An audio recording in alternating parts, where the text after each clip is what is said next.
This week, the Polish government designated the area around the German border as critical infrastructure. According to the Minister of Internal Affairs and Administration, this move is intended to combat the border defence movement, which is operated on Poland's western border, documenting the mass transfer of illegal migrants from Germany to Poland.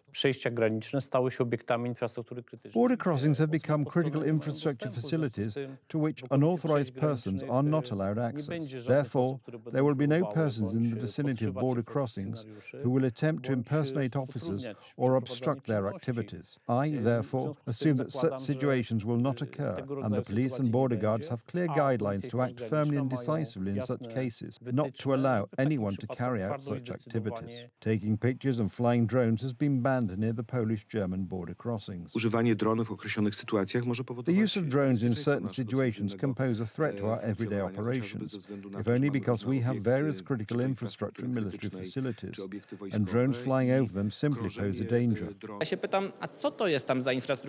Why did this specific border become unfilmable critical infrastructure now, so suddenly? During the last 2 weeks, I have been on many night patrols along the border, and German drones are flying above us in Polish airspace. At the same time, the Polish government prohibits Poles from flying drones at all, including drones with thermal imaging over that same Polish airspace. The problem is the continuing series of cases of Germany smuggling illegal migrants into Poland, many of which were documented by the border defence movement. It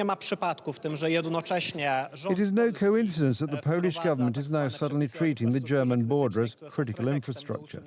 This is a pretext to remove citizen patrols and defenders of Polish borders from the border zone, and at the same time Germany is starting to shoot down drones over Polish airspace. This paints a picture of the German government and the Polish government led by Donald Tusk cooperating to obscure what is really going on at the border.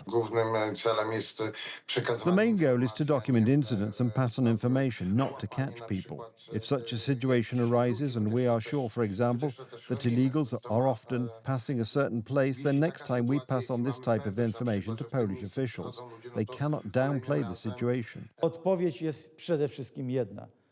There is, above all, one message that should go out, an answer to Berlin, to Brussels. It must be loud and it must be heard. We will not accept a single illegal immigrant that you have brought in through your insane Herzlich Willkommen policy, Wir schaffen das, and all the other madness that you proposed back then in Germany and Brussels. We defended ourselves against it back then, and today, together with the border defence movement, we must defend Poland against a flood of illegal immigrants.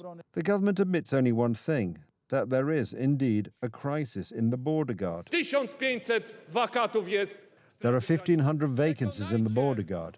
Convince these activists that if they really want to defend Poland's borders and not just inflame emotions, there are formations they should join immediately. We are open to anyone who wants to serve.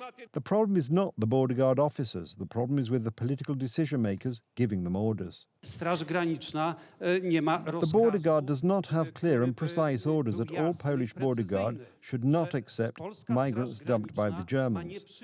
Donald Tusk first claimed that there was no problem, but it turns out that the German press is reporting that since the beginning of May, over 1,000 people have been dumped in Poland. And certainly, if it weren't for the border defence movement, this number would be much higher, as even German media admit.